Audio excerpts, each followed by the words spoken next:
Hello દોસ્તો, હું છું નિલેશ ગોસ્વામી। મિત્રો, આપણી જે એપ્લિકેશન છે માય ક્લાસ, એની અંતર્ગત મારે તમારા બે સબ્જેક્ટને કંડક્ટ કરવાના છે, જેમાં એક છે ગણિત અને એક છે રીઝનિંગ। મિત્રો, આ બે સબ્જેક્ટ એવા છે કે જેની અંતર્ગત તમને વારંવાર કન્ફ્યુઝન ઉત્પન્ન થતા હોય છે।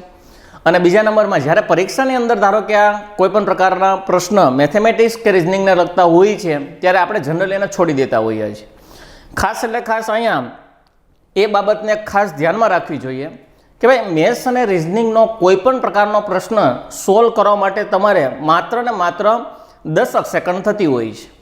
પણ હવે એક વસ્તુ એ વિચારો તો ધારો કે 10 સેકન્ડ માટે તમે એ ક્વેશ્ચનને જોઈને છોડી દો છો, એના કારણે આપણને 1 માર્કનો લોસ જાય છે, અને 1 માર્ક આપણને સરકારી પરીક્ષાથી ઘણા બધા દૂર પણ રાખતા હોય છે। આવું પણ ક્યારેક બની શકે છે। મિત્રો, અહીંયા 1 માર્કની કટોકટી છે, તે પણ તમે જાણો છો। ક્યારેક 0.5 થી 20 માર્ક માટે પણ આપણે પરીક્ષાઓમાં સિલેક્શન લઈ શકતા હોતા નથી। તો આજ તમારા મનમાં જે એક અઘરો સબ્જેક્ટ છે, ગણિત કહો તો ભલે અને રીઝનિંગ કહો તો ભલે, એવો સબ્જેક્ટ મારે તમારી સાથે કંડક્ટ કરવાનો છે। તો એક વસ્તુ ખાસ એક ધ્યાનમાં એ લેવી કે ભાઈ કોઈ પણ પ્રકારનો સબ્જેક્ટ જ્યારે તમે ભણવા બેસો છો ત્યારે એનું એક બેઝિક જે છે એ તમને આવડતું હોવું જોઈએ, જેના બેઝિક રૂલ્સ છે। આજે ગણિતની જેવી કોઈ ચર્ચા કરવા જઈએ તો અહીં મારે તમને માત્ર ને માત્ર કોર્સ રિલેટેડ થોડીક વાત કરવી છે। આપણે સૌપ્રથમ પહેલી વાર મળ્યા છીએ, ત્યારબાદ રેગ્યુલર મળતા રહેશું, એટલે તમને બધો ધીમે ધીમે આઈડિયા આવતો રહેશે મારી પેટર્નનો। પણ જ્યારે આપણે પહેલી વાર મળ્યા છીએ ત્યારે મારે સૌપ્રથમ તમને આની અંદર આપણે કેટલું ભણવાના છીએ અને કઈ કઈ પરીક્ષાઓમાં આ ખાસ એટલે ખાસ ઉપયોગી છે તેની આપણે ડીપમાં ચર્ચા કરવાની છે। તો મિત્રો, ગણિત આપણે સમજતા પહેલાં સૌપ્રથમ એક તકેદારી રાખવી જોઈએ કે મિત્રો આપણને પાયા, જેને આપણે ઘડિયા કહીએ છીએ, એ બસ બેઝિક ઘડિયા તમને આવડતા હોવા જોઈએ। આપણને પહેલો પ્રશ્ન એ જ થાય કે સાહેબ ક્યાં સુધીના ઘડિયા આવડતા હોવા જોઈએ? તો મિત્રો, એવી કોઈ પણ પ્રકારની લિમિટેશન નથી કે ભાઈ તમને 20 સુધીના આવડતા હોવા જોઈએ, 30 સુધીના આવડતા હોવા જોઈએ। પણ જો તમારે સ્પીડ લાવવી હોય તો તમને મેક્સિમમ ઘડિયા આવડતા હોવા જોઈએ। છતાંય હું તમને એક બેઝિક જો તમને હિન્ટ બાંધી દઉં તો એટલીસ્ટ તમને 15 થી 20 સુધીના ઘડિયા એ આવડવા જ જોઈએ। પાછો પ્રશ્ન એ ઉપસ્થિત થાય કે સાહેબ 10 સુધીને ન આવડતા હોય તો મિત્રો એમાંથી કોઈ દિવસ ગણિત શીખી શકાય નહીં, કારણ કે 10 સુધીના જ ઘડિયા ન આવડતા હોય તો તમને ગુણાકાર કરવો હાર્ડ પડી જાય, કારણ કે ગુણાકાર કરવો જ કેવી રીતે જ્યારે ઘડિયા ન આવડતા હોય ત્યારે। તો સૌપ્રથમ તમારી બેઝિક પાયો તમારી પાસેથી મારી એક એક્સપેક્ટેશન એ રહેશે કે 15 થી 20 સુધીના તમને ઘડિયા આવડતા હોવા જોઈએ। ત્યારબાદ એક વસ્તુ વિચારો કે ભાઈ વર્ગ અને ઘન, તો વર્ગ અને ઘનની અંતર્ગત માત્ર 10 સુધીના તમને વર્ગ આવડશે તો પણ હું ચલાવી લઈશ, અને ઘન પણ તમને 10 સુધીના આવડશે તો પણ હું ચલાવી લઈશ। શું કામ? કારણ કે જ્યારે આપણે વર્ગ અને વર્ગમૂળ, ઘન અને ઘનમૂળ ભણવાના છીએ ત્યારે હું તમને ઓછામાં ઓછા 70 વર્ગ મોઢે કરાવવાનો છું, તમને આવડી જશે, એની પણ કોઈ ચિંતા છે નહીં, કારણ કે વર્ગની આપણે ઓછામાં ઓછી 10 ટ્રીક કરવાની, અને બહુ ઇઝી છે। ગણિત ત્યારે અઘરું શું કામ લાગે છે? એનું એક જ રીઝન છે કે અત્યાર સુધીમાં આપણે ભણ્યા છીએ તો 10મા ધોરણ સુધીના આપણે ગણિત ભણ્યા છે, ત્યારબાદ આપણે છોડી દીધું છે। સાયન્સવાળા હશે તો એને બીએસસી અથવા તો એમએસસી કર્યું હશે, ત્યાં સુધી ભણ્યા હશે। પણ મિત્રો, એ જે તમે ગણિત ભણવાનું છે તો એવું જ, પણ શોર્ટકટલી ભણવાનું છે। ફોર એક્ઝામ્પલ, તમને આખો એક પ્રશ્ન આપ્યો છે, અહીંયા તમને ક્યાંય સ્ટેપના માર્ક નથી આપવાના, માત્ર ને માત્ર જે માર્ક મળવાના છે એ શેના મળવાના છે? પ્રશ્નના જવાબના મળવાના છે। તમે અઠે જો જવાબ સાચો આપી દીધો તો એ તમને જવાબ માર્ક મળવા પાત્ર જ છે। તમને કોઈ ઘરે એમ નહીં પૂછવા આવે કે ભાઈ કેવી રીતે તે જવાબ લાવ્યો છે, તો આપણે અહીં માત્ર ને માત્ર શોર્ટકટ્સ રિલેટેડ જશું। હા, ઇન બિટવીન તમને પેટર્નની પણ વાત કરતો જઈશ કે ભાઈ આ પેટર્નથી દાખલો ગણાય, પણ પરીક્ષાની અંદર માત્ર ને માત્ર શું ઉપયોગ કરવાનો છે? એની શોર્ટકટનો જ ઉપયોગ કરવાનો છે। જો તમને ક્યાંય મનમાં એવું પણ હોય કે સાહેબ મને ગુણાકાર નથી આવડતા, સાહેબ મને ભાગાકાર નથી આવડતા, તો પણ કોઈ પ્રકારની ચિંતા ન કરતા। એનું એક જ રીઝન છે કે તમને માત્ર એક ઘડિયા આવડશે ને, બેઝિક તમને આવડશે તો હું તમને ઘણું બધું શીખવી શકીશ, એ મને મારા ઉપર કોન્ફિડન્સ છે। તમને પણ તમારો સેલ્ફ કોન્ફિડન્સ હોવો જોઈએ કે ભાઈ તમને કોઈ વસ્તુ મળે છે એની પાછળ પ્રેક્ટિસ કરવી પડે, અને લોંગ સમય સુધી આપણે એક પરીક્ષા પાસ કરવાની છે। જે તમે ગોલ રાખીને બેઠા છો એ એકવાર પરીક્ષા આપણે પાસ કરી નાખીએ ત્યારબાદ આપણા તમામ પ્રકારના ડ્રીમ પૂરા થઈ જાય। અને એક વસ્તુ, ત્યારબાદ કદાચ ગણિત ન આવડે ને તોય કંઈ કામનું નથી, હા આવડે તો વેલ એન્ડ ગુડ છે, લાઈફ ટાઈમ માટે આવડવું જોઈએ। પણ આપણો જે ગોલ છે એ સાકાર કરવા માટે આપણે મેળ્યા છીએ, તો ભાઈ કોઈ પણ વસ્તુ મેળવવા માટે એનો ભોગ તો આપણે દેવો જ પડશે. અને બીજા નંબરમાં આ પ્રેક્ટિકલ સબ્જેક્ટ છે, વારંવાર તમારે આના પ્રશ્નો રિપીટ કરવા પડશે. તો એક સારામાં સારી બુક બનાવશું, જેની અંતર્ગત સારી સારી શોર્ટકટ્સને આપણે અલગ પેનથી લખશું. તો આ બધા જ તમને આઈડિયા હોવા જોઈએ, જે આપણે કદાચ ચેપ્ટર દરમિયાન પણ હું તમને વાત કરતો રહીશ કે ભાઈ કઈ કઈ નોંધ આમાં તમારા માટે આવશ્યક છે. માત્ર ને માત્ર શોર્ટકટ ઉપયોગી છે, કારણ કે પરીક્ષાની અંદર કોઈ પણ પ્રકારની પેટર્નથી દાખલો ગણશો એટલે સમય કેવો થવાનો છે, વેસ્ટ થવાનો છે. તો ખાસ એટલે ખાસ તમારે કોઈ દાખલા નથી શીખવાના, તમારે માત્ર શું શીખવાનું છે, શોર્ટકટ શીખવાની છે.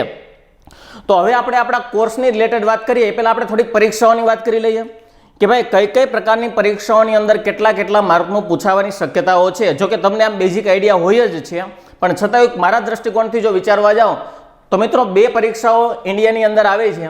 એક પરીક્ષા આવી સેન્ટ્રલ લેવલની પરીક્ષા આવે, અને એક આવી કઈ આવે તો કે સ્ટેટ લેવલની પરીક્ષા આવશે. આ બે પરીક્ષાઓ આવે છે, સેન્ટ્રલ લેવલની અને સ્ટેટ લેવલની. તમારો ગોલ મને ખબર છે કે આપણે જે પડ્યા છીએ એ કયા ગોલની અંદર છે, તો કે ભાઈ સ્ટેટ લેવલની. પણ છતાંય અમુક લોકો મારા વિદ્યાર્થી મિત્રો જે છે એ ખાસ એટલે ખાસ સેન્ટ્રલ લેવલની પણ પરીક્ષાઓ આપતા હોય છે. તો મિત્રો અહીંયા મેં તમામ પ્રકારના કોન્સેપ્ટ બંને પરીક્ષાઓને ધ્યાનમાં લઈને લીધા છે. ફોર એક્ઝામ્પલ તમને જો સેન્ટ્રલ લેવલની પરીક્ષાઓની વાત કરવા જઈએ તો ખાસ એક રેલવે આવે છે. તમને આનો આઈડિયા છે જ કે એક રેલવે આવે છે, એક એસએસસી આવે છે, એક બેન્કિંગ આવે છે, એક ઇન્સ્યોરન્સની પરીક્ષાઓ એલઆઈસી જેવી પરીક્ષાઓ આવતી હોય છે. આ બધા જે છે એક આરબીઆઈની પરીક્ષા આવતી હોય છે, રિઝર્વ બેંક ઓફ ઇન્ડિયા. તો આ જેટલા પણ જે છે આ બધા શેના છે ભાઈ, તો ફાઇનલી તમે જોવા જાય સેન્ટ્રલ લેવલના જ. અને આ બધી પરીક્ષાઓ એવી છે, એસએસસીની ખાસ વાત કરું, બેન્કિંગની વાત કરું, એલઆઈસીની વાત કરું, આરબીઆઈની વાત કરું, તો મિત્રો આ બધી પરીક્ષાઓ એવી છે જે દર વર્ષે આવે છે. ખાસ એટલે ખાસ હું બેન્કિંગની તમને વાત કરવા જાઉં, બેન્કિંગની 9 પરીક્ષાઓ એવી છે કે જે દર વર્ષે આવે ને આવે જ, અને એક જ પ્રકારનો બધામાં કોર્સ, કોઈ દિવસ કોર્સ નથી બદલાતો. દર વખતે કેટલી પરીક્ષાઓ આવે છે, 9 પરીક્ષા. એમાં 9 પરીક્ષા કઈ તો તમે જોવા જાઓ, એક આઈબીપીએસની આવે, આઈબીપીએસમાં 3 પાર્ટ પડે. કયા? એક પીઓ પડે, એક સ્પેશિયાલિસ્ટ ઓફિસર પડે અને ક્લાર્ક પડે. તો ફાઇનલી આ 3 પરીક્ષાઓ એની. એક તમે જોવા જાઓ એસબીઆઈની અંદર પણ સ્પેશિયાલિસ્ટ, પીઓ અને ક્લાર્ક, તો 3 પરીક્ષા અને એક પડે આરઆરબી એટલે રિજનલ રૂરલ બેંક, જેની અંતર્ગત પણ સ્પેશિયાલિસ્ટ ઓફિસર, ત્યારબાદ પીઓ અને ક્લાર્કની પરીક્ષાઓ લેવામાં આવે છે. અને મિત્રો તમારા માટે જો સર્વસામાન્ય ઈઝી પરીક્ષા પડતી હોય તો એ કઈ છે, આરઆરબીની પરીક્ષા છે. શું કામ? કારણ કે હવેના નિર્ણય મુજબ આરઆરબીની પરીક્ષા ગુજરાતીમાં લેવાય છે. તો તમે જે અહીંયા ભણો છો મિત્રો, કોપી ટુ કોપી અહીંયા આવે છે. હા, આ બધી જ પરીક્ષાની અંદર પેટર્ન તમે જોવા જાવ એટલે થોડો ડિફરન્સ આવતો હોય છે. એસએસસીની જે પરીક્ષા આવશે એમાં મેથ્સ આવશે 25 માર્કનું આવશે, 25 ક્વેશ્ચન આવશે, અને એના માર્ક છે એ કેટલા રહેશે તો કે 50 માર્ક રહેશે, 25 અને 50. હું ધારો કે બેન્કિંગની કોઈ પ્રકારની વાત કરવા જાઉં, બેન્કિંગ રિલેટેડ, તો એની અંતર્ગત તમે જોવા જાવ એટલે 25 માર્કનું 30 માર્કનું આવવાનું છે. હું વાત કરું છું શેની, પીઓ અને ક્લાર્કની, 30 માર્ક. ત્યારબાદ જો એલઆઈસીની વાત કરવા જાઓ તો આમાં કેટલા માર્કનું છે, આમાં પણ 25 થી 30 માર્કનું તમને મેથ્સ જોવા મળે છે. પણ ખાસ જો આરઆરબીની વાત કરવા જાઓ તો મિત્રો આરઆરબીની અંદર 2 સબ્જેક્ટ આવશે પ્રિલિમની અંદર. મેઇન્સની અંદર ઇંગ્લિશ આવશે, જીકે આવશે, એ બધા કોમ્પ્યુટર આવશે. પણ ખાલી પ્રિલિમની જો હું તમને વાત કરવા જાઉં, પ્રિલિમની અંદર આની અંદર 40 માર્કનું મેથ્સ અને 40 માર્કનું શું છે ભાઈ, રીઝનિંગ અવેલેબલ છે. 80 માર્કનો આ પોર્શન છે, તો માત્ર ને માત્ર મેથ્સ અને રીઝનિંગ જ તે. અને પાછું બેનિફિટ તમને એ મળશે કે ભાઈ આ જે પરીક્ષા જે છે એનું લેવલ કયું છે, મીડિયમ, તો કે ગુજરાતી મીડિયમ છે. એટલે તમને બહુ બેનિફિટ મળશે. તો આવી બધી પરીક્ષાઓ વિશે મિત્રો આપણને આઈડિયા જ નથી હોતો. જો થોડી કમથી મહેનત કરો, 2 સબ્જેક્ટ, બધામાં 2 જ સબ્જેક્ટ કામના છે, 3 જ સબ્જેક્ટ, એક મેથ્સ, એક રીઝનિંગ અને ઇંગ્લિશ. આ 3 સબ્જેક્ટની અંદર તમે આમાંથી ગમે એ પરીક્ષા પાસ કરી શકો. પણ આ એ લોકો માટે છે કે જેનો ગોલ ક્યાં હોય ભાઈ, સેન્ટ્રલ લેવલમાં હોય. આપણને દર વખતે એવું થતું હોય કે ભાઈ આઈબીપીએસની પરીક્ષા આવી એટલે થોડોક ટાઈમ એમાં મહેનત કરી, પછી બિન સચિવાલય આવે તો થોડોક ટાઈમ એમાં મહેનત કરશું, ત્યારબાદ કોન્સ્ટેબલ આવશે તો થોડોક ટાઈમ એમાં મહેનત કરશું. મિત્રો એવો ગોલ અલગ ન બદલાવો તો વેલ એન્ડ ગુડ રહેશે. પણ મેં જેમ કીધું ભાઈ 2 સબ્જેક્ટ તમારે ખાસ એટલે ખાસ બધે જરૂરી છે. ખાસ એટલે કે પ્રિલિમ પાસ કરવા માટે 2 સબ્જેક્ટ જોશે. એમાં એક મેથ્સ છે અને એક શું છે રીઝનિંગ. અને સેન્ટ્રલ લેવલની પરીક્ષાઓ આપવા માટે એક તમારો મોસ્ટ આઈએમપી કોઈ સબ્જેક્ટ હોય તો એ કયો ભેગો થવાનો છે તો કે ઇંગ્લિશ થવાનો છે. તો મિત્રો આ 3 જ સબ્જેક્ટ છે એ તમે ગમે એ પરીક્ષામાં લઈ લો, હોય અને હોય જ. પ્રિલિમમાં પણ હશે અને મેન્સની અંદર પણ આ 3 સબ્જેક્ટ તમને વારી ઘણ્યા જોવા મળશે. તો અત્યારે જે આપણે આ વાત કરી રહ્યા છીએ સેન્ટ્રલ લેવલની પરીક્ષાઓની વાત કરી, પણ અહીં ખાસ એટલે ખાસ હું અને તમે જે ભેગા થયા છીએ એ સ્પેશિયલી શેના માટે થયા છે તો કે સ્ટેટ લેવલ માટે. હજી એકવાર કહી દઉં, મેં મારા દ્રષ્ટિકોણથી જે મેથેમેટિક્સ તમને હું ભણાવવાનો છું ગણિત, એમાં મેં કોઈ ભાગ નથી પાડ્યા. એની અંદર તમારું આરઆરબી પણ આવી જશે, એની અંદર તમારું બેન્કિંગના પણ ઘણા બધા કોન્સેપ્ટ આવી જશે, એલઆઈસીના પણ આવી જશે, આરબીઆઈના પણ ઘણા બધા કોન્સેપ્ટ આવી જશે, રેલવેના પણ તમારા ઘણા બધા કોન્સેપ્ટ આવી જશે અને એસએસસીના પણ તમારા ઘણા બધા કોન્સેપ્ટ આવી જશે, વધીને 2-3 કોન્સેપ્ટને બાદ કરતા. તો ફાઇનલી એક વસ્તુ તમને કહી દઉં, ભાઈ તમે જે પણ અત્યારે જોઈ રહ્યા છો એ તમારા માટે વેલ એન્ડ ગુડ અને બેસ્ટ લેવલ છે. હું વાત કરું છું કે એની સેન્ટ્રલ લેવલની. સ્ટેટ લેવલમાં તો કોઈ એટલે કોઈ કન્ફ્યુઝન છે જ નહીં, તમારા 100% ટોપિક તમારા કવર થઈ જવાના છે. હવે આગળ જોવા જઈએ તો થોડીક સ્ટેટ લેવલની વાત કરીએ. આ સેન્ટ્રલ લેવલની વાત હતી. આ બેઝિક એક તમને આઈડિયા આપી દીધો જે લોકોને આઈબીપીએસ શું છે, એસએસસી એટલે સ્ટાફ સિલેક્શન શું છે, આરબીઆઈ શું છે, એની પરીક્ષા કેવી રીતના લેવાય છે, આ બધી પરીક્ષાઓ મિત્રો દર વર્ષે લેવાય છે. ત્યારબાદ ધારો કે હું તમને વાત કરવા જાઉં તો હવે આપણે લઈએ ભાઈ સ્ટેટ લેવલ. એમાં સ્ટેટ લેવલની અંદર પણ તમને ખબર છે કે ભાઈ 2-3 પ્રકારના ભાગ પડે છે. એક ભાગ પડે છે એ શું છે તો કે ક્લાસ 1-2 છે અને એક છે એ શું છે તો કે ક્લાસ 3 છે. હવે એક વસ્તુ વિચારો, આની અંદર એ પાછા ભાગ પડે કે ભાઈ સુપર ક્લાસ 3 અને ક્લાસ 3 ને એવા બધા પોર્શનના ભાગ પડતા હોય છે. પણ હું તમને એક બેઝિકલી એક હિન્ટ આપું કે જ્યાં ભાઈ પ્રશ્નપત્રનું વેઇટેડ 200 માર્કનું હોય, હજી એકવાર જ્યાં 200 માર્કનું વેઇટેડ હોય ત્યારે મેથ્સ અને રિઝનિંગના 40 થી 50 માર્કનું વેઇટેડ તમારું રહેશે. હજી એકવાર, જ્યાં તમારા પ્રશ્નપત્રનું વેઇટેડ 200 માર્કનું હોય એમાં ક્વેશ્ચન કેટલા આવવાના છે 40 થી 50. ફરીથી એકવાર, આ મેં શેની વાત કરી? GPSC class 1માં.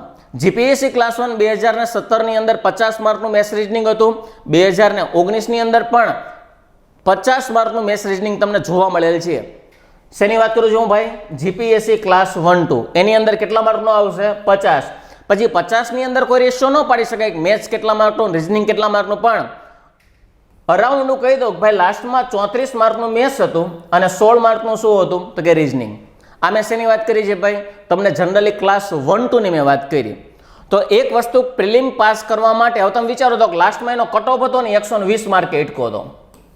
કેટલા માર્કે એટકો હતો? 120. એ પહેલા કાંઈક 113 માર્કે કટ ઓફ એટકો હતો જીપીએસસી ક્લાસ 1નો. 113 કે 117 સમથિંગ 107 એવું કાંઈક હતું, એક્ઝેક્ટલી આઈડિયા નથી, પણ હતો 120ની નીચે, કારણ કે 2019માં 120 માર્કે પ્રિલિમનો કટ ઓફ એટકો જ.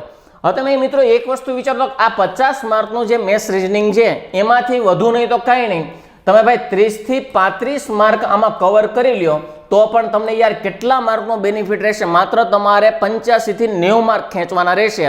કેટલા માર્કમાંથી? 350 માર્કમાંથી. શું કામ? કારણ કે પ્રિલિમ આવે છે કેટલા માર્કની આવે છે ભાઈ? 400 માર્કમાંથી 50 માર્ક છે એ મેથ્સ અને રીઝનિંગના છે. તમે એમાં 35 માર્ક કવર કરી લ્યો એટલે તમારે ખેંચવાના કેટલા રહે? 80 થી 85 થી 90 માર્ક ખેંચવાના રહે. કેટલામાંથી ભાઈ? 350માંથી. તો યાર પ્રિલિમ પાસ કરવા માટે કેટલું તમને આ મહત્વપૂર્ણ છે. મેન્સ ત્યારે આપી શકાય જ્યારે પ્રિલિમ પાસ થાય. અમુકને એમ થાય કે મેથ્સ ક્યાં ભાઈ મેન્સમાં આવવાનું? પણ મિત્રો પ્રિલિમ પાસ કરવા માટે મેથ્સ ખાસ એટલે ખાસ આવશ્યક છે. અને બીજા નંબરમાં અમુકને એમ થાય કે સાહેબ મેથ્સ તો આટલું બધું કરવું એ કરતાં થિયરિકલી બીજા વાંચી લે. મિત્રો આ રોકડા માર્ગ છે. મેથ્સની અંતર્ગત ફિક્સ જ છે કે આટલા ચેપ્ટર કરો તો એમાંથી જ માર્ક પ્રશ્ન પૂછાશે, એની બહાર કોઈ દિવસ પ્રશ્ન પૂછાશે નહીં. પણ બીજા સબ્જેક્ટને લેશો તો હું શ્યોર નથી કહેતો કે ભાઈ આવવા જ આવે, પણ મેથ્સની અંદર હું 100% કહી શકું કે ભાઈ જેટલો કોર્સ તમને આપેલો છે એટલામાંથી જ એની અંદર પ્રશ્ન બને. વધારે તો શું બને યાર? પેટર્ન બદલાવી કે તો તમને બેઝિક આઈડિયા હશે તો પેટર્ન તો ઓબ્વિયસલી તમને આવડવાની જ છે.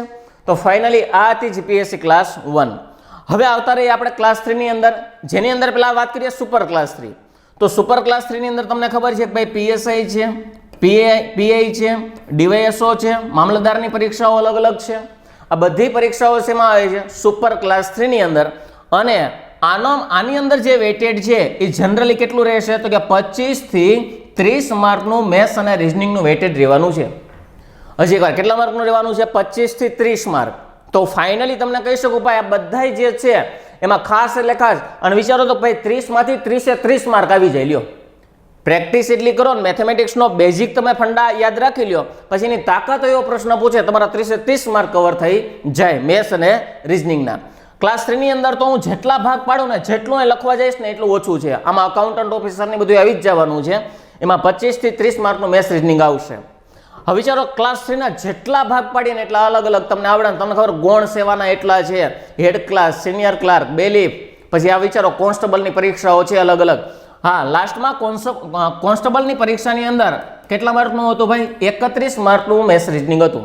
100 માંથી 31 માર્ક. હવે જેને 31 નથી આવડ્યા એને તો કોન્સ્ટેબલથી નહીં જ નાખવું પડે, કારણ કે બાકીના જે 69 છે એમાં તો 69 સાચા ન હોય. નંબર 2, 31 માર્કની અંદર એક પ્રશ્નમાં ભૂલ હતી જે તમને માર્ક આપી દે, પણ મિત્રો 30 ક્વેશ્ચન્સ આ ઈઝી હતા. કોન્સ્ટેબલનો એક પણ પ્રકારનો પ્રશ્ન અઘરો હતો નહીં. તો ફાઇનલી આ જે કોન્સ્ટેબલની પરીક્ષાઓ, તમે જો બિન સચિવાલયના ગૌણ સેવાની અલગ અલગ પ્રકારની પરીક્ષાઓની વાત કરવા જાઓ ભાઈ, ગૌણ સેવા, તો ગૌણ સેવાની અંદર જનરલી 15 માર્કની આજુબાજુ મેથ્સ રિઝનિંગનો કોઈ પણ પ્રકારના પ્રશ્નપત્રની અંદર વેઇટેડ હશે. હજી એકવાર કેટલા માર્કનું રહેશે? 15 માર્ક. તો 15 માર્ક મિત્રો ક્યાંક તો તમને બેનિફિટ બનવાનું જ છે. ફિક્સ 15 માર્ક નથી, પણ ધારો કે હું તમને રેન્જ લખી દઉં તો 15 થી 25 માર્કની અંદર આ તલાટી હશે, અથવા તો રેવન્યુ તલાટી હશે, અથવા તો ગૌણ સેવાની ગમે એ પરીક્ષા હશે, એમાં 15 થી 25 માર્કનું વેટેડ મેથ્સ રિઝનિંગનું રહેવાનું છે. ત્યારબાદ ધારો કે હું ડિપોર્ટની વાત કરવા જાઉં, મિત્રો ડિપોર્ટની અંદર એક વસ્તુ ખાસ, જે લોકોને ડિપોર્ટ નામ જ નથી સાંભળ્યું એના માટે ખાસ એટલે ખાસ મહત્વનું કે ભાઈ ડિપોર્ટની અંદર 100 માર્કનું પ્રશ્નપત્ર હશે. હજી એકવાર, ડિપોર્ટની અંદર 2 પરીક્ષાઓ આવે, એક આસિસ્ટન્ટ ડિપોર્ટ મેનેજર આવે અને ખાલી ડિપોર્ટ મેનેજર આવે. ડિપોર્ટ મેનેજરની અંદર કાંઈક એક્સપિરિયન્સ માંગ્યો છે, પણ આસિસ્ટન્ટ ડિપોર્ટ મેનેજરની અંદર કોઈ પણ પ્રકારનો એક્સપિરિયન્સ માંગેલો નથી. કેટલા માર્કનું પ્રશ્નપત્ર છે? 100 માર્કનું. અને આ 100 માર્કમાંથી 75 માર્ક જે છે એ કોના છે? મેથ્સ રિઝનિંગના. ખાલી 25 જ માર્ક બહારના છે. અને 25 માર્કમાં એ ફિક્સ છે ભાઈ 10 માર્કની કરંટ અફેર્સ ને 15 માર્કનું કાંઈક અલગ અલગ પ્રકારનું આવે. હવે વિચારો તો ભાઈ કેટલું ઈઝી પડી જાય. અને 75 તમે લાસ્ટમાં 2016નું પ્રશ્નપત્ર ખોલો અથવા તો 2019માં આસિસ્ટન્ટ ડિપોર્ટ મેનેજરનું પ્રશ્નપત્ર ખોલજો. મિત્રો બધાય કોન્સેપ્ટ હાવ એટલા ઈઝી કોન્સેપ્ટમાંથી એના પ્રશ્નપત્ર આખું કાઢેલું છે. તો તમે વિચારો 100 માંથી લાવવાના કેટલા? 75 માર્ક તો ખાલી મેથ્સ અને રિઝનિંગના છે, અને રોકડા માર્ક છે બધા. એટલે બધા સાવ એટલે સાવ ઈઝી કોન્સેપ્ટ છે.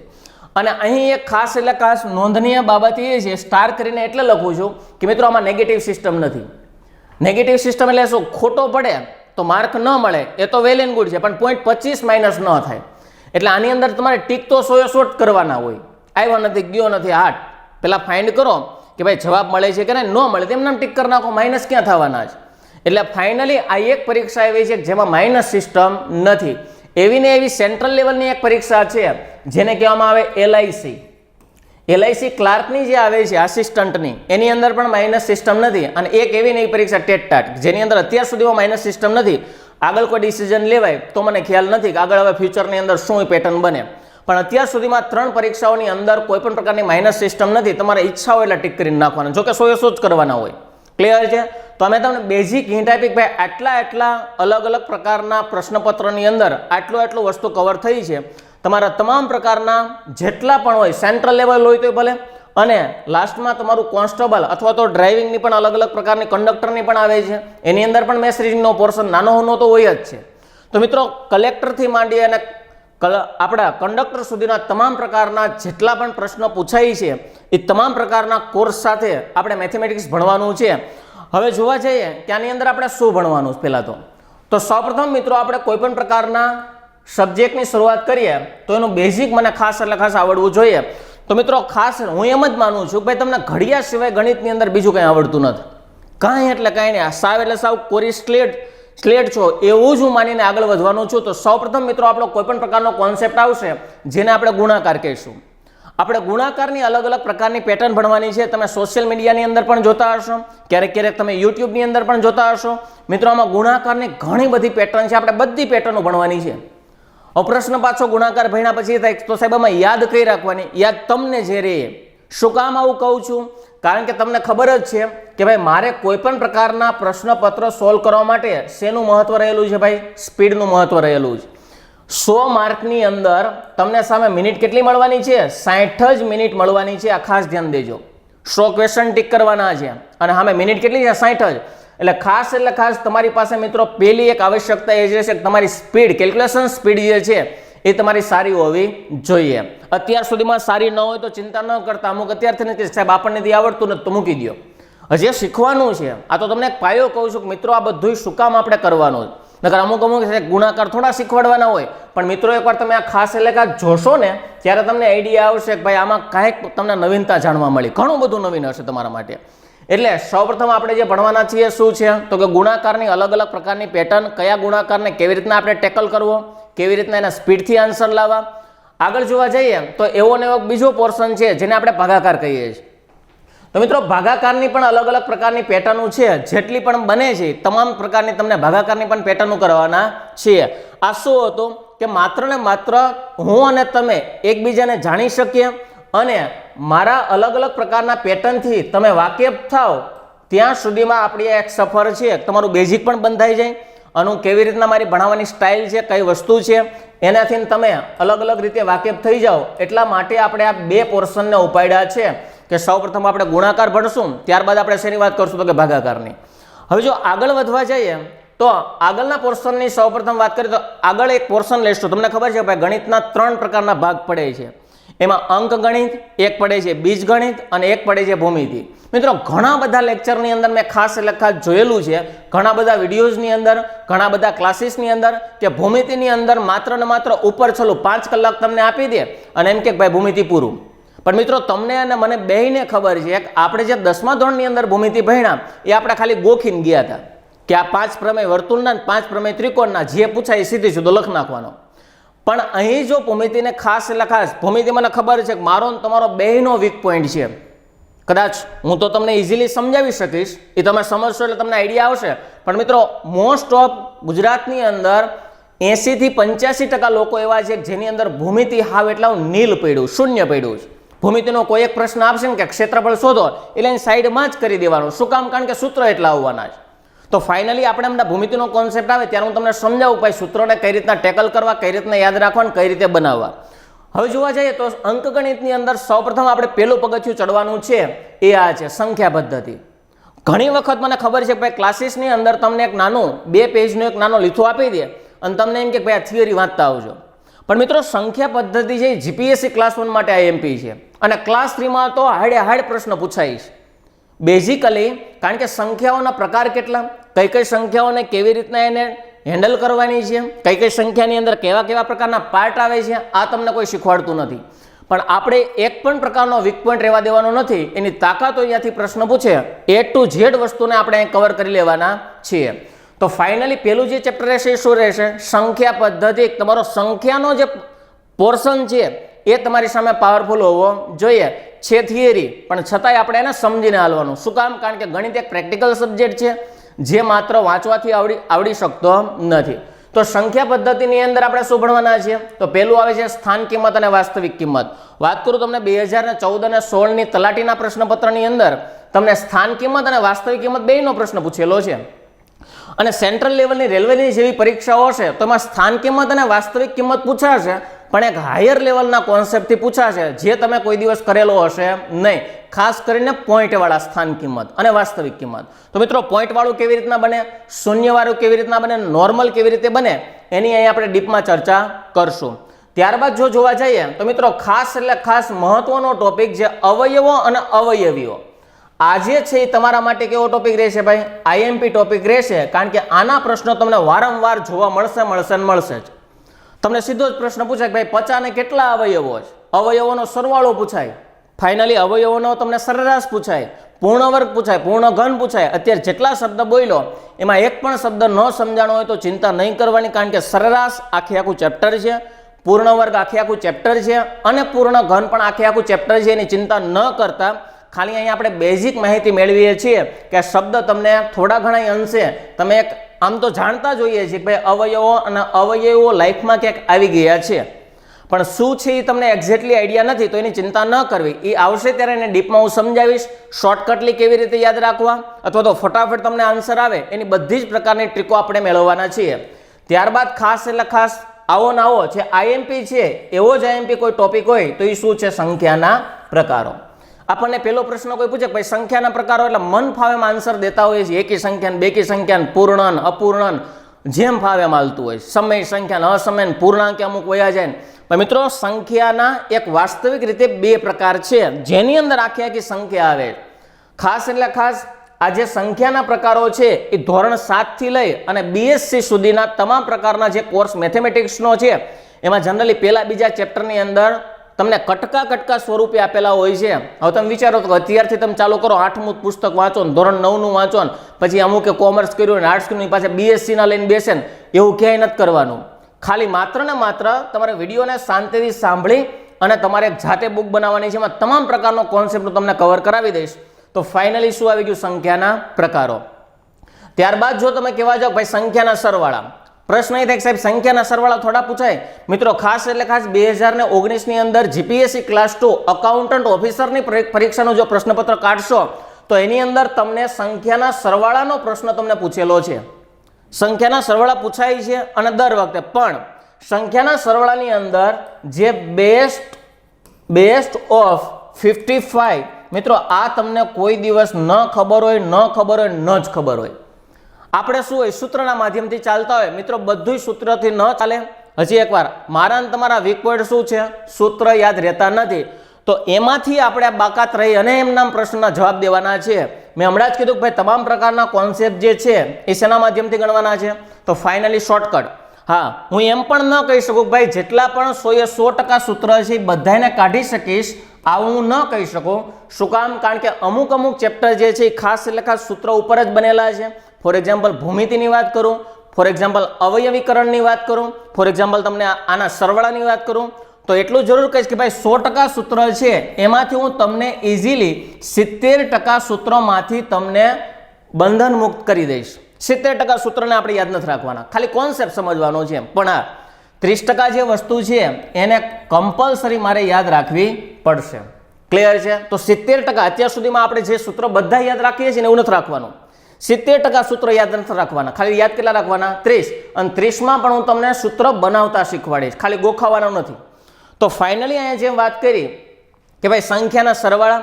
ત્યારબાદ જો જીપીએસસી ક્લાસ 1 ની હું વાત કરવા જાઉં, જીપીએસસી ક્લાસ 1 માં પૂછાતો એક સર્વસામાન્ય ટોપિક જેને કહેવામાં આવે તાર્કિક પ્રશ્ન. તાર્કિક એટલે તમારા મેન્ટલ એબિલિટીને ધ્યાનમાં લઈ તમારી વિચાર શક્તિ, તમારી કેપેસિટી ક્યાં સુધીની છે વિચારવાની, એવા પ્રશ્નને ધ્યાનમાં લઈ અને કોન્સેપ્ટ બનાવવામાં આવે છે જેને શું કહેવામાં આવે છે? તાર્કિક પ્રશ્ન. કેટલા પ્રશ્નો છે, કેવી રીતે પૂછાઈ શકે? એકનો એક પ્રશ્ન છે હાથ મિલાવવા વાળો મિત્રો 2007માં યુપીએસસીએ પૂછ્યો, ત્યારબાદ લાસ્ટમાં 2019 આસિસ્ટન્ટ પ્રોફેસરે પૂછ્યો. આ 2007 થી લઈને 2019 સુધીમાં આ બેઠો પ્રશ્ન અત્યાર સુધીમાં 20+ વાર પૂછાઈ ગયો છે. લ્યો, 20 થી ઉપર વાર પૂછાઈ ગયો. એકનો એક પ્રશ્ન, ખાલી સંખ્યા ભરે. હા, 2019માં આસિસ્ટન્ટ ડિપોર્ટ મેનેજરે પૂછ્યો, એમાં સંખ્યા હતી 15. પ્રોફેસરે પૂછ્યો, આસિસ્ટન્ટ પ્રોફેસરે, એની અંદર સંખ્યા હતી 10. તમારે જોવું હોય તો ઇઝીલી તમે જોઈ શકો. પણ જે પ્રશ્ન છે એ વારંવાર રિપીટ થતા હોય છે અને પહેલી વાર આપણી સમક્ષ આવે એટલે આપણે મૂંઝાઈ જતા હોય ભાઈ આના દાખલાને ગણવો કેવી રીતે. તો મિત્રો એ જ બધી વસ્તુ આપણે આ સમજવાના છીએ. તો ફાઇનલી 1 2 3 4 ને 5 ટોપિક થયા. 5 ચેપ્ટર કયો તો ભલે, કારણ કે આ ચેપ્ટર જ છે અલગ પ્રકારના. પણ અહીંયા આપણે ટોપિક વાઇઝ પણ જોઈ શકીએ કે ભાઈ મુખ્ય આપણું જે સંખ્યા પદ્ધતિ છે એની અંદર આ 5 નાના ચેપ્ટર આપણે ભણવાના છીએ. ત્યારબાદ જો આગળની વાત કરવા જઈએ તો આગળ આવે છે સમાંતર શ્રેણી. મિત્રો સમાંતર શ્રેણીના પ્રશ્નો વારંવાર પરીક્ષાની અંદર આવતા હોય છે. ક્લાસ 3 નું ચેપ્ટર છે, જોકે ક્લાસ 1 માં પણ આવવાની શક્યતા છે. લાસ્ટમાં જે બિનસચિવાલયનું પેપર રદ થયું એની અંતર્ગત સમાંતર શ્રેણીનો એક પ્રશ્ન પૂછાણેલો હતો કે ભાઈ આટલામાં પદ શોધો. તો ફાઇનલી પદ શોધવા માટે આપણે સૂત્ર યાદ રાખતા હોય છે કે ભાઈ tn બરાબર a + n - 1 કૌંસ પૂરો d. એક પણ સૂત્ર યાદ રાખવાનું નથી. સમાંતર શ્રેણીમાં પણ સૂત્ર યાદ રાખવાના નથી. વધીને એકાદું કદાચ બનતું હશે તો જ્યારે આપણે સમાંતર શ્રેણીની અંતર્ગત જોશું ત્યારે એની ડીપમાં ચર્ચા કરશું. પણ મોસ્ટ ઓફ કેસની અંદર સૂત્રને શું કરી નાખવાના છે? કાઢી જ નાખવાના છે. ત્યારબાદ જો વાત કરવા જાય વિભાજ્યની ચાવીઓ, આ પણ તમારા માટે મોસ્ટ આઈએમપી ટોપિક છે. શું કામ મોસ્ટ આઈએમપી ટોપિક છે? કારણ કે વિભાજ્યની ચાવી ખાલી અહીંયા ઉપયોગ નહીં કરાવરાવું, તમને લસાગુસાની અંદર પણ વિભાજ્યની ચાવીઓનો એક બહોળો ઉપયોગ કરતા શીખવાડીશ કે ભાઈ કઈ રીતે વિભાજ્યની ચાવીઓ લસાગુસાની અંદર માત્ર 3 થી 4 સેકન્ડમાં જવાબ લાવે. આપણને લસાગુસા જે છે જનરલી મને ખબર છે કે ભાઈ પેટર્ન અનુસાર તમે જ્યાં પણ ક્લાસીસ કરો છો અથવા તો કોઈના તમે વિડીયો જોતા હોય તો મિત્રો પહેલું ચેપ્ટર ચાલુ કરે છે લસાગુસા. હવે મને કહો તો ભાઈ લસાગુસા ત્યારે જ આવડે જ્યારે તમને વિભાજ્ય અવિભાજ્ય આવડે ત્યારે. હવે પાછો પ્રશ્ન એ થાય કે સાહેબ વિભાજ્ય અવિભાજ્ય ક્યાં? હું તો એ સંખ્યાના પ્રકારો હોય. વિભાજ્ય અવિભાજ્ય ત્યારે જ આવડે જ્યારે અવયવો અને અવયવીઓ આવડે ત્યારે. હવે ચાલો અવયવો અને અવયવો લાઈફમાં કોઈ દી કોઈ ન કરાવ્યા હોય તો મિત્રો લસાગુસા ક્યાંથી આવડવાનું? પછી ગોઈખું એવું થાય. પણ તમે આપણો કોર્સ જોઈ લો કે ભાઈ સરવાળા બાદબાકી ગુણાકાર અને ભાગાકારથી કોઈ પણ પ્રકારનો કોન્સેપ્ટ ચાલુ થશે અને ભૂમિતિ સુધી ઊભો રહેવાનો છે. તો એ ટુ જે મેં જે કોર્સ બનાવેલો છે અને તમને જે ભણાવવાનો છે સ્ટેપ બાય સ્ટેપ છે. સાવ એટલે સાવ lower level lower level lower level lower level. એના કારણે તમે 1 બાય 1 પગથિયા ચડશો. ડાયરેક્ટ કોઈ દિવસ લસાગુસા ભણાવી ન શકાય. શું કામ? કારણ કે બધા કોન્સેપ્ટ જે છે આપણે શું કામ આવું કરીએ? ગોખવાનું નથી, તમારે દાખલા નથી ગણવાના, તમારે માત્ર જે પ્રશ્ન છે એને સમજી અને માત્ર સેકન્ડોમાં જવાબ લાવવાનો. તો વિભાજ્યની ચાવીઓ ત્યારે આપણે ઉપયોગ કરશું, લસાગુસામાં ઉપયોગ કરશું અને અલગ અલગ જગ્યાએ ક્યારેક ક્યારેક બની શકે કે તમારા સ્પીડથી ટ્રાય એન્ડ એરર ઓપ્શન ઉપરથી તમે જતા હોય ત્યારે પણ તમને વિભાજ્યની ચાવીઓ ઉપયોગી નીવડે. જનરલી આપણને વિભાજ્યની ચાવીઓ બહુ ઓછી કરાવતા હોય છે, પણ મિત્રો આપણે અહીંયા કરવાની છે 1 થી 25 સુધીની ચાવીઓ કરવાની છે. આવડી જશે એની ચિંતા ન કરતા.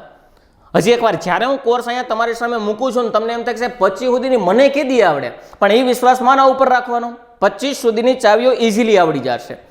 નંબર 2, અમુકને એમ થાય કે 25 ની ઉપર જાય તો મિત્રો હું તમને અનંત ચાવીઓ બનાવતા પણ શીખવાડીશ. હા, બધી વસ્તુ અહીંયા બધી વસ્તુ અહીંયા તમારી સાથે કન્ડક્ટ ન કરી શકાય, પણ હા તમને હું પેટર્ન જરૂર આપી દઈશ કે ભાઈ 88 ની ચાવી હોય તો એને કેમ બનાવી, 45 ની ચાવી હશે તો એને કેમ બનાવી, 150 ની ચાવી કેમ બનાવી એ તમને કહી દઈશ. પછી તમારી લાઈફમાં ગમે ત્યારે ચાવી બનાવવાના આવશે ને તમે ગમે રીતના ચાવી બનાવી નાખશો.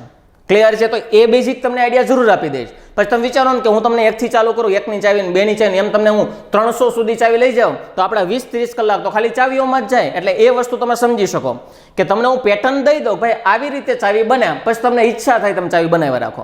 તો આ કોન્સેપ્ટ કયો હતો ભાઈ? વિભાજ્યની ચાવીઓ. ત્યારબાદ છે આપણો મોસ્ટ આઈએમપી કોન્સેપ્ટ જે છે એને સિમ્પ્લિફિકેશન કહેવામાં આવે. અને મોસ્ટ આઈએમપી કહેવાનું શું કામ રીઝન છે કે ભાઈ સાદું રૂપ એટલે આખું તમારા ઘણા બધા કોન્સેપ્ટ ભેગા થાય. ઘણા બધા મીન્સ એક તો સરવાળો બાદબાકી ગુણાકાર ભાગાકાર, ટકાવારીનો પણ કોન્સેપ્ટ આની અંદર આવે. જેટલા પણ ચેપ્ટર છે બધા ભેગા થાય એટલે આ આપણું શું બની જાય? સાદું રૂપ, જેને સિમ્પ્લિફિકેશન કહેવામાં આવે. અને મિત્રો ખાસ એટલે ખાસ બેન્કિંગની અંદર આ 10 થી 15 માર્કનું પૂછાય છે. ટોટલ કેટલા માર્કનું હોય ભાઈ? 30 માર્ક. આ 30 માર્કની અંદર પૂછાય કેટલા માર્કનું? 10 થી 15 માર્કનું ખાલી સિમ્પ્લિફિકેશન હોય છે. અને તમે જુઓ યાર, ક્લાર્કનું તમે પેપર જોશો ને ખાલી આઈબીપીએસ, એકવાર કાંઈ નહીં તો કાંઈ નહીં, એકવાર આરઆરબી ક્લાર્કનું મહેરબાની કરી ભલે એની અંદર ફીસ 750 થી 800 રૂપિયા હોય છે, પણ એકવાર એ પેપર દઈ આવશો ને તમે લાઈફમાં તમે એકવાર નક્કી કરી લેશો કે ગમે એ થાય એકવાર આરઆરબી તો પાસ કરવી છે. એટલું ઇઝી લેવલ આવશે પેપર. તમે યાર બિન સચિવાલયનું મેથ્સ છે ને એને તમે હાર્ડ કહી શકો એટલા લોવર લેવલનું પેપર આવે.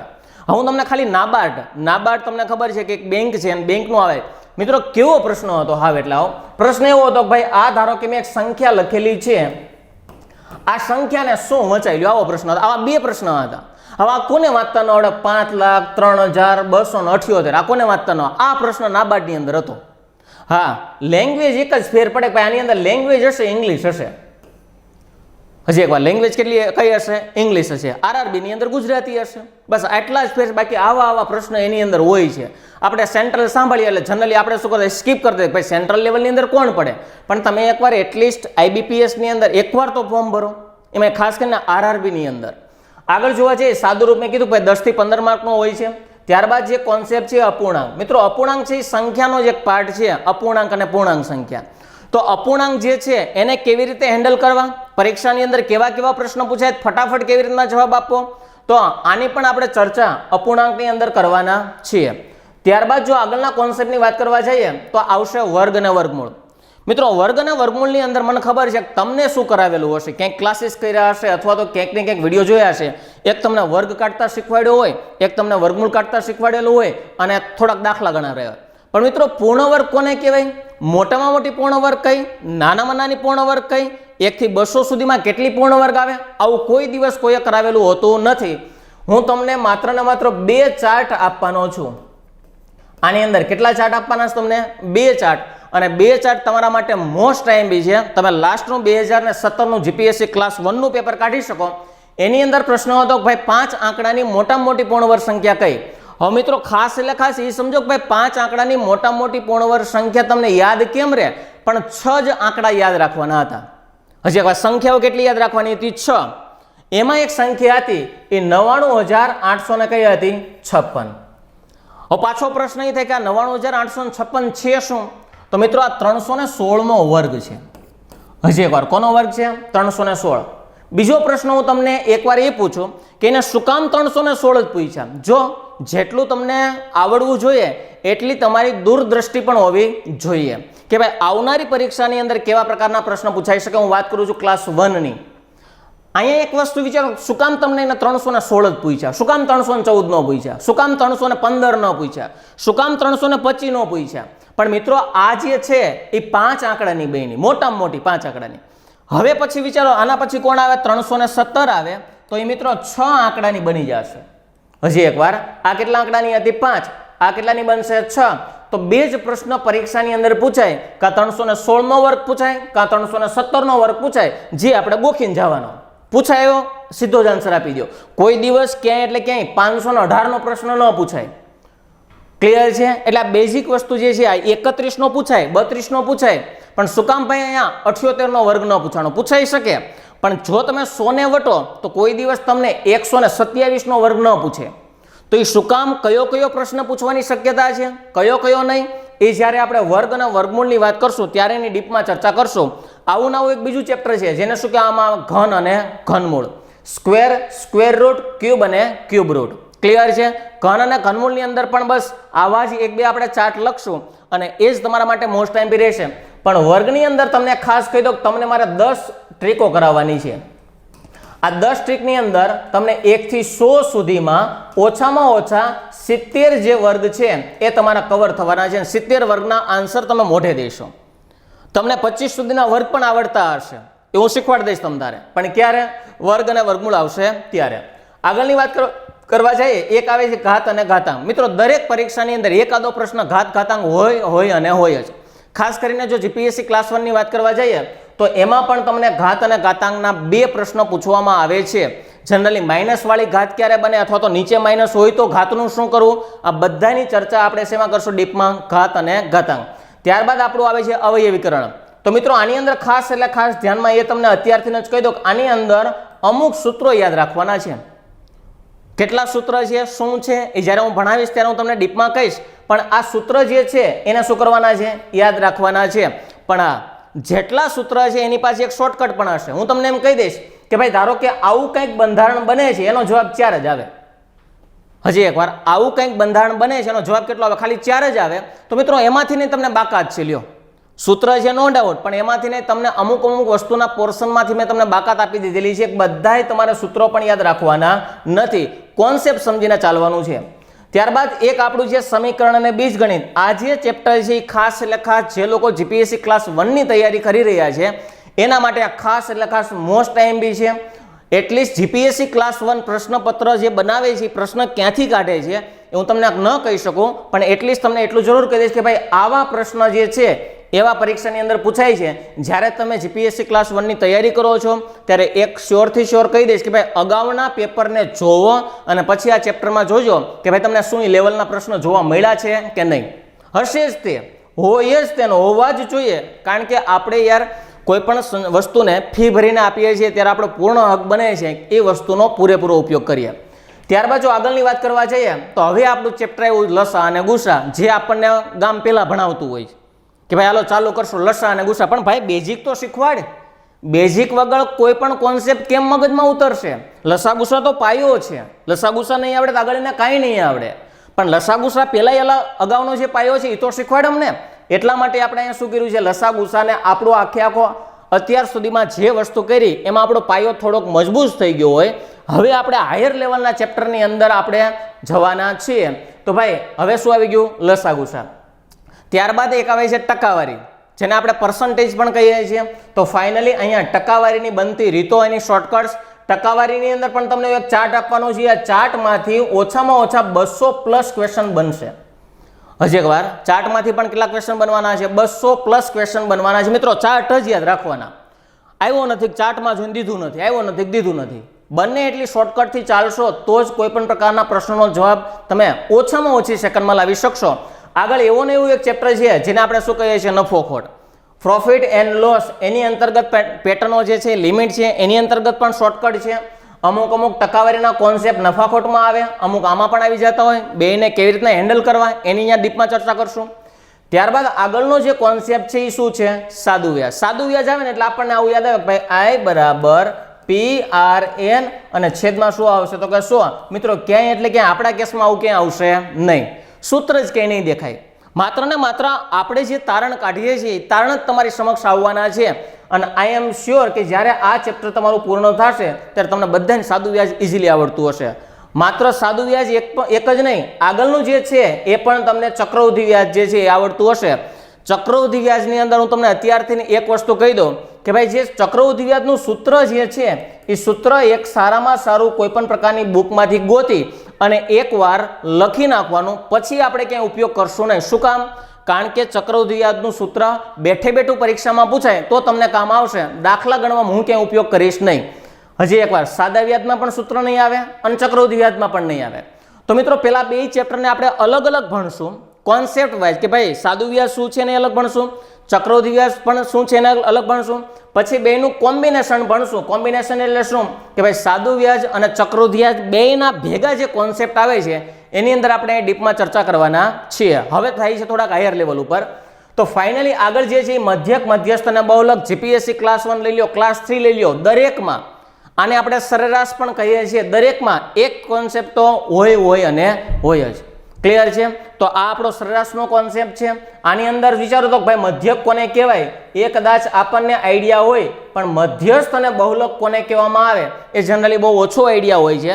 અને બહુલકને કેવી રીતના ગણવો, મધ્યસ્થને કેવી રીતના ગણવો, હાવ એટલા ઇઝી કોન્સેપ્ટ. છતાંય 2017માં જીપીએસસીએ પૂછ્યો, 2017માં પીઆઈએ પૂછ્યો, 2019માં પણ જીપીએસસી ક્લાસ 1એ મધ્યસ્થ અને બહુલક અંગેના પ્રશ્ન પૂછ્યા છે. અને એ દરમિયાન મધ્યકના એને 2 થી 3 પ્રશ્ન પૂછ્યા છે. તો આ ચેપ્ટરની અંદર ક્લાસ 1નો પોર્શન છે કેટલા માર્કનો છે? 4 માર્કનો તમને જોવા મળે. એક્ઝેક્ટલી નથી પણ અગાઉનું ઓબ્ઝર્વેશન દ્વારા હું તમને કહી શકું. અને ક્લાસ 3ની અંતર્ગત પણ આ પ્રશ્નો વારંવાર તમને ચેપ્ટર પૂછાતું એવું છે. આગળ વાત કરવા જાવ ગુણોત્તરને પ્રમાણ. જનરલી જેમ વાળા ક્વેશ્ચન આવે અને જેમ આવે એટલે આપણને પહેલા તો એ જ મેથડ આવે કે ભાઈ ક્રોસ મલ્ટિપ્લિકેશન. મિત્રો ગુણોત્તરના પ્રમાણની અંદર પૂછાય છે. જીપીએસસી ક્લાસ 1માં પણ આ 2-3 માર્કનો પ્રશ્ન ચેપ્ટર છે. પણ એની અંદર તમારા જે જેમ છે એને મેં 3 રીતથી ગણાવ્યા છે. બધાને કેટલા રીતથી ગણી શકાય? 3. એમાં બેસ્ટમાં બેસ્ટ રીત તમને કઈ લાગે છે તમારે ધ્યાનમાં લેવાની. બધી રીતોને ધ્યાનમાં લેવાની નહીં. બધાના માઇન્ડ અલગ અલગ હોય એટલે મારે બધાની પેટર્નો તમને કરાવવી પડે. મેં દરેક છે ગુણોત્તરવાળા દાખલા છે 3 પેટર્નથી કરાવેલા છે. આગળ વાત કરવા જઈએ ભાગીદારી. ભાગીદારીનો કોન્સેપ્ટ જે છે એ જીપીએસસી ક્લાસ 1માં આવે પણ ક્લાસ 3માં બહુ રેર કેસમાં પૂછાતો હોય છે. પણ ખાસ અકાઉન્ટન્ટ ઓફિસરની જ્યારે પરીક્ષા આપવા જાઓ ત્યારે તમારા માટે ખાસ એટલે ખાસ મહત્વનો કોન્સેપ્ટ રહેશે. પણ છતાંય ભાગીદારી એક આઈએમપી કહી શકાય. શું કામ? કારણ કે બિન સચિવાલય પૂછે છે. આશિષ ડિપોર્ટ મેનેજરે પણ પૂછ્યું હતું. એટલે આ ચેપ્ટર પણ આપણા માટે થોડું ઘણું, બધાની સાપેક્ષમાં ઓછું પણ થોડું ઘણું આપણા માટે મહત્વ ધરાવે છે. હવે જોવા જઈએ આગળનો પાછો મોસ્ટ આઈએમપી. આને હું પાછું મોસ્ટ આઈએમપી કહીશ. શું કામ મોસ્ટ આઈએમપી કહીશ? કારણ કે તમે જાણો છો કે આપણે બધા એવું માનતા હોઈએ છીએ કે સાહેબ આ રીઝનિંગનું ચેપ્ટર છે, ઉંમરવાળા દાખલા. પણ મિત્રો એ બ્લડ રિલેશન છે. ઉંમર એ અલગ છે અને બ્લડ પણ અલગ છે. રીઝનિંગમાં બ્લડ રિલેશન, લોહીના સંબંધો આવે, આની અંદર ઉંમર. જો મિત્રો ગુણોત્તરના પ્રમાણ આવડે ને ત્યારે આ 2 ચેપ્ટર આવડે. જનરલી ગુણોત્તર પહેલાં ઉંમર કરાવી શકું નહીં કારણ કે તમને ગુણોત્તર જે છે જેમને કેવી રીતના કન્ડક્ટ કરવો એ જ ન આવડતું હોય તો આ વસ્તુને તમે ધ્યાનમાં લઈ શકો ને. આની અંદર તમને ખબર સ્ટેપ મૂકીને ચાલતા હોય x + y બરાબર ને આ એવા ક્યાંય એટલે કે આની અંદર સ્ટેપ આવવાના છે નહીં. અને આના પછીનું જે ચેપ્ટર તમને બધાને હાર્ડમાં હાર્ડ લાગતું હોય એવું કયું છે? મિશ્રણ અને સંયોજન. પણ મિત્રો એક વસ્તુ વિચારો, પેટર્ન બાય પેટર્ન તમે ચાલો છો ને છેલ્લે મિશ્રણ આવે એટલે આ વસ્તુ તમને ઓટોમેટિકલી આવડતી જ હોય અને છતાંય આપણે ક્યાંય સૂત્રનો ઉપયોગ કર્યો નથી. નંબર 2, મિશ્રણ અને સંયોજન એવું ચેપ્ટર છે કે જેનો કોન્સેપ્ટ જે છે ને એ તમને ટકાવારીમાં પણ કામ લાગે, આગળ તમે જોવા જાઓ નફાખોટમાં પણ કામ લાગે, સાદુ અને ચક્રોધિયાતમાં પણ કામ લાગે, મધ્યસ્થમાં પણ કામ લાગે, ગુણોત્તર અને પ્રમાણમાં પણ કામ લાગે. ત્યારબાદ ટ્રેન્ડ સંબંધિત પ્રશ્નની અંતર્ગત પણ આપણે ખાસ એટલે ખાસ મિશ્રણ અને સંયોજનને લેવાના છીએ અને ભૂમિતિની અંદર પણ આ કોન્સેપ્ટ તમને રિપીટ થઈ શકે પણ પ્રશ્ન પૂછવાની મેથડ ખાલી એક શું હશે, અલગ હશે. ત્યારબાદ જો પોર્શન જોવા જઈએ તો ભાઈ હવે આપણે આવે છીએ એ ખાસ એટલે ખાસ મહત્વનો કોન્સેપ્ટ જે ટોપ લેવલ ઉપર આપણને પહોંચાડે છે. કયો છે? સમય, કાર્ય અને વેતન. જેની અંતર્ગત તમને ખબર છે કે ભાઈ આપણે અલગ અલગ પ્રકારના એક્સ અને વાય આમ કહેતા હોય ભાઈ 1/x પ્લસ 1/y આવી પેટર્નથી ગણતા હોય, પણ મિત્રો આપણે ખાસ એટલે ખાસ તમે જે પેટર્નથી ભણેલા હોય ખાડા ખોદવાની રીત બસ એ જ પેટર્નથી દાખલા ગણવાના છે અને થોડાક હાયર લેવલની અંદર જાશો કે જે તમને પેલા બેઝિકથી લઈ અમુક બેઝિક આપણને કોઈ નથી કરાવતું. ધારો કે હું તમને એમ કહું કે ભાઈ કામનો દર એટલે શું, તો તમને કોઈની આઈડિયા હશે ને કે ભાઈ કામનો દર એટલે શું થાય. મિત્રો આ પ્રશ્ન પાછા જીપીએસસી ક્લાસ 1 માં પૂછાઈ ગયા છે બેઝિક. હા, ટેટ ટાટમાં પણ પૂછાઈ ગયો કે ભાઈ કામનો દર એટલે શું અને કામના દર ઉપરથી તમને આખે આખું આવડતું હોવું જોઈએ. તો બેઝિકથી લઈને ટોપ લેવલની વાત કરશું. ત્યારબાદ જોવા જઈએ તો પાછો મોસ્ટ આઈએમપી ક્વેશ્ચન નળ અને ટાંકી. આ બધા મોસ્ટ આઈએમપી ચેપ્ટર આવે છે. જો કે આખું ગણિત જ મોસ્ટ આઈએમપી છે, પણ જે વધારે પડતો ભાર આપી શકાય એવું એક ચેપ્ટર હોય તો એ આ છે અને એક આ છે. આગળ આવશે બધા મોસ્ટ આઈએમપી છે. નળ અને ટાંકી આ ચેપ્ટર આવડે એટલે ઓટોમેટિકલી આ ચેપ્ટર તમને આવડે, માત્ર 2 કોન્સેપ્ટ બદલાય. ત્યારબાદ છે સાંકળનો નિયમ. આ પણ તમારા માટે કેવું છે? Most IMP. ક્લાસ 3 માં આવે ને આવે જ, જીપીએસસી ક્લાસ 1 માં પણ આવે ને આવે જ.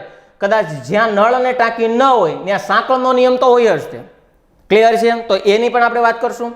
ત્યારબાદ સમય, અંતર અને ઝડપ. તમને ખબર છે કે ભાઈ હવેના આ 3 ચેપ્ટર થોડાક ઇઝી લાગે, પણ હવેના ચેપ્ટર જે ખાસ એટલે ખાસ તમારા માટે નવા હોઈ શકે. કયા? સમય, અંતર અને ઝડપ. એની અંતર્ગત કેવી રીતના આપણે સૂત્રનો ઉપયોગ કરવો. જનરલી સૂત્ર હું ક્યાંય ઉપયોગ જ નહીં કરાવું, પણ છતાંય આનું જે સૂત્ર છે ને એને હું તમને અલગ ફોર્મેશનમાં બનાવી દઈશ. સૂત્ર કરશું પણ ફોર્મેશન ચેન્જ કરી દઈશ જેથી તમને ઇઝીલી યાદ રહે. હું માત્ર એક આવું એક સમૂહ શું કરી દઈશ જેના કારણે હું તમને કહી શકું જે પૂછાય એનામાંથી હાથ મૂકી દેવાનો, જે પૂછાય એના ઉપર શું મૂકી દેવાનો હાથ. એવા પેટર્નથી આપણે જાશું કે જેથી તમને આ ચેપ્ટર છે સાવ ઇઝી પડી જાય. જો આ આવે એટલે હવે પાછો મોસ્ટ આઈએમપી. જેમ નળ અને ટાંકી મોસ્ટ આઈએમપી છે, સાંકળનો નિયમ મોસ્ટ આઈએમપી છે, એમ આનો ક્લાસ 3 માં પ્રશ્ન હોય કે ન હોય, પણ મિત્રો આ તો હોય અને હોય જ. શેની વાત કરું છું? તો કે ટ્રેન વાળા. રેડી? હવે ટ્રેન આવે એટલે પાછું આ યાદ આવે, હોડી અને પ્રવાહ, બોટ વાળા પ્રશ્ન. તો મિત્રો આ પણ ચેપ્ટર તમને જનરલી કોઈ કરાવતું હોતું નથી. હા, બાકીના હું એમ ન કહું કાંઈ નથી કરાવતા, જે કરાવે છે તો કરાવે જ છે, અહીંયા સુધીના કરાવે છે, પણ મોસ્ટ ઓફ કેસની અંદર ઘણા બધા ક્લાસીસ, ઘણા બધા વિડીયો લેક્ચર તમને હોડી અને પ્રવાહના ચેપ્ટર કરાવતા હોતા નથી. એને કંડકલી આની અંદર મૂકી દે અથવા તો પેલાની અંદર મૂકી દે, પણ મિત્રો આખું ચેપ્ટર અલગ છે, એનો કોન્સેપ્ટ જ અલગ છે. કેવી રીતના હાલશું શોર્ટકટલી આપણે જ્યારે ચેપ્ટરને સમજશું ત્યારે એની ડીપમાં ચર્ચા કરશું.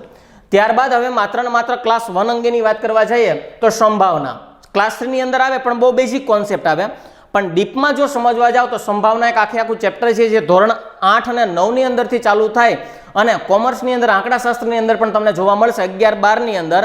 અને જે લોકોએ કોલેજની અંદર આંકડાશાસ્ત્ર રાખેલું હશે બીકોમ અથવા તો આગળ કોઈ પણ પ્રકારના એના સ્ટડીની અંદર, તો એની અંતર્ગત અને સંભાવના જોવા મળેલું હશે. ને સંભાવના તમને જો ભાઈ સિક્કો આવે, પાસું આવે, પત્તા આવે અને હાયર લેવલના પ્રશ્નો આવે, પણ ખાસ એટલે ખાસ એસએસસીમાં જે પ્રશ્નો પૂછાય છે તમને નથી કરાવ્યા હોતા, આપણે અહીં એસએસસીને પણ કવર કરવાનું છે અને કહીશ પણ કે આ એસએસસીમાં પૂછાઈ ગયેલો પ્રશ્ન.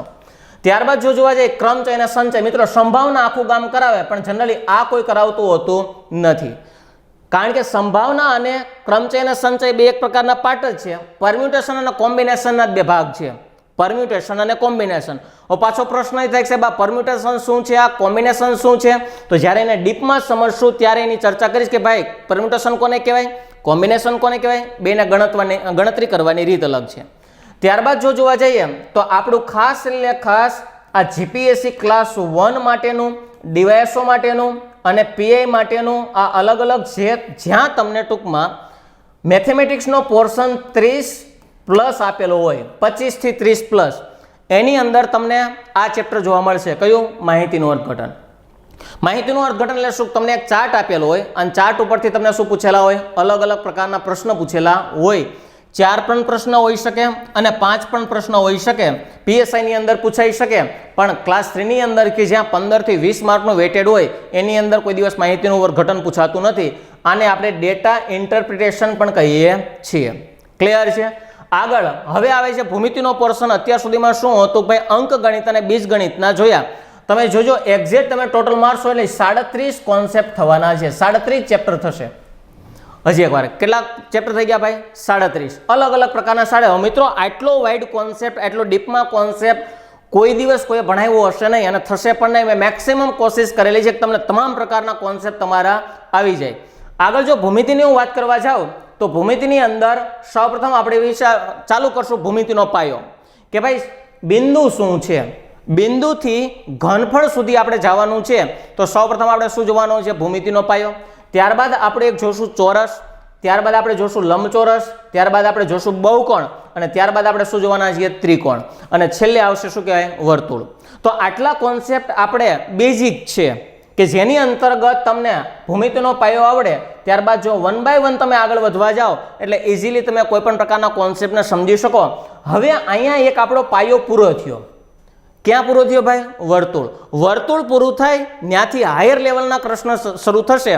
જો વર્તુળ આવડે ને, વર્તુળના સૂત્ર, આ બધાના સૂત્ર અલગ અલગ આવવાના છે, આવશે ત્યારે એની ચર્ચા કરશું. પણ મિત્રો વર્તુળ આવડે તો વર્તુળ ઉપરથી તમે આ ચેપ્ટરને કરી શકો નળાકાર. વર્તુળનું સૂત્ર આવડે એટલે એના ઉપરથી એક નવું સૂત્ર બને જેને શું કહેવામાં આવે? નળાકાર. હું તમને સૂત્ર બનાવતા શીખવાડીશ. યાદ તો રાખવાનું છે જ નહીં, બને એટલો કોન્સેપ્ટ તમને યાદ ઓછો રખાવડાવીશ. પણ ખાસ એટલે ખાસ કે ભાઈ જો ટોપ લેવલ સુધી પહોંચવું હોય તો તમારી તમામ પ્રકારની મહેનત ત્યાં જોશે. અમુક ગોખવું પણ પડશે, અમુક વસ્તુને સમજવી પણ પડશે, અમુક વસ્તુને યાદ પણ રાખવી પડશે અને અમુક શોર્ટકટ પણ હશે. બધી વસ્તુનો જ્યારે સમાવેશ એકની અંદર થશે ત્યારે જ સફળતા સુધી પહોંચી શકાય. તો ફાઇનલી એક આપણો કોન્સેપ્ટ છે વર્તુળ. વર્તુળનો પાયો આવડે એટલે આગળ શું આવી જાય ભાઈ? નળાકાર. હવે ચાલો નળાકાર ઉપરથી પાછળ અલગ અલગ પ્રકારના સૂત્ર બને. જો નળાકાર આવડે એટલે શંકુ આવડે. શું કામ? કારણ કે ભાઈ કોઈ પણ પ્રકારનું નળાકાર હોય, આ નળાકારનો હું ત્રીજો ભાગ આમ કે નામ કરી નાખું તો એ શંકુ થઈ ગયું. તો નળાકારનું સૂત્ર આવડે અને છેદમાં હું 3 મૂકી દઉં એટલે એ શું થઈ ગયું? શંકુ. આ કોન્સેપ્ટ તમને ન આવડતું હોય. શું કામ? કારણ કે નળાકારનો ત્રીજો ભાગ શંકુ છે એ તમને ખબર જ ન હોય. પણ નળાકારના સૂત્ર આવડે એટલે શંકુના તમામ પ્રકારના સૂત્ર આવડે. પાછું વિચારો, વર્તુળ આવડે એટલે પાછો આ આવડે. શું કામ? કારણ કે વર્તુળ છે ને વન ડાયમેન્શન કહેવાય. આ વર્તુળને હું ચારેય બાજુ આમ કહીને આમ ફેરવી નાખું ધારો કે તો એક ગોળો થઈ ગયો. તો આ જો વર્તુળ આવડશે એના કારણે તમને શું આવડશે? ગોળો. ગોળો આવડે અને ગોળાને હું અડધો કરી નાખું તો એ અર્ધ ગોળો થઈ ગયો. ગોળાને આપણે શું કરી નાખ્યો? અડધો, તો એ અર્ધ ગોળો થઈ ગયો. સૂત્ર એના જ છે બધા. ત્યારબાદ આપણે વાત કરવા જઈએ સમઘન. સમઘન અને બીજું આવે છે તો કે લંબઘન. ક્લિયર છે? તો ફાઇનલી સમઘન કોને કહેવાય, લંબઘન કોને કહેવાય, એના ક્ષેત્રફળ કેવી રીતના શોધવા, એના ઘનફળ કેવી રીતના શોધવા, એ બધી ડીપમાં આપણે ચર્ચા કરવાના છીએ. અને છેલ્લું જે આપણું ચેપ્ટર રહેશે એને શું કહેવામાં આવે? ક્ષેત્રફળ અને ઘનફળ. તમે જેટલી વસ્તુ ભણ્યા છીએ એ હાયર લેવલની અંદર જીપીએસસી ક્લાસ 1, 2 અને યુપીએસસીની અંદર કેવી રીતના પૂછાશે એની અહીંયા ડીપમાં આપણે ચર્ચા કરેલી છે. ક્ષેત્રફળ અને શેની વાત કરેલી છે? ઘનફળ અંગેની ચર્ચા કરેલી છે. તો મિત્રો 37 કોન્સેપ્ટ જે છે અંકગણિત અને બીજગણિતના. ત્યારબાદ તમે જોઈ શકો ભાઈ 3 ને 3 6 અને 6 ને 6 12. તો આ 37 પ્લસ મારે ભૂમિતિના કેટલા થશે? તો કે 12. એનો મતલબ એમ કે તમારે ગણિતના ટોટલ કેટલા ચેપ્ટરની વાત કરવાની છે? 49 ચેપ્ટરની તમારે વાત કરવાની છે. અને આઈ એમ શ્યોર કે જ્યારે તમે ગુણાકારથી ચાલુ કરો છો, ગુણાકારથી લઈ અને ક્ષેત્રફળ અને ઘનફળ સુધીની જેટલી સફરમાં તમે સારામાં સારી બુક બનાવો, જેટલી તમને ટ્રીકો આપેલી છે એને ખાસ એટલે ખાસ સમજીને ધ્યાનમાં લ્યો. એટલે ગણિતની અંદર તમે કોઈ દિવસ પાછા પડશો નહીં. અને જ્યારે પ્રશ્ન પૂછાશે તો તમે ફટાક દઈને એનો આન્સર આપી શકશો એ મને મારા ઉપર પૂરેપૂરો વિશ્વાસ છે. તમને પણ તમારા ઉપર થોડોક રાખી અને અહીંથી આપણી મહેનત શરૂ થશે. અને એકવાર વિડીયો પૂરા થશે ત્યારે તમામ પ્રકારની એક મટીરિયલ તમારી પાસે હશે અને એ મટીરિયલ તમારું હશે ઓથેન્ટિક હશે. ત્યારબાદ એક પણ પ્રકારની બુક અડવાની થતી નથી. હા, પ્રેક્ટિસ માટે કદાચ પ્રશ્નો લઈ શકો પણ ક્યાંય બુક પરચેઝ કરવા જવાની કોઈ પણ પ્રકારની જરૂરિયાત નથી. તો આ હતો આપણો માત્ર ને માત્ર એક કોન્સેપ્ટ બેઝિકલી કે જે આપણે આવું કાંઈક ભણવાના છીએ. તો મળીએ નેક્સ્ટ લેક્ચરની અંદર ગણિતના પહેલા ચેપ્ટર સાથે, જેને આપણે શું કહીએ છીએ?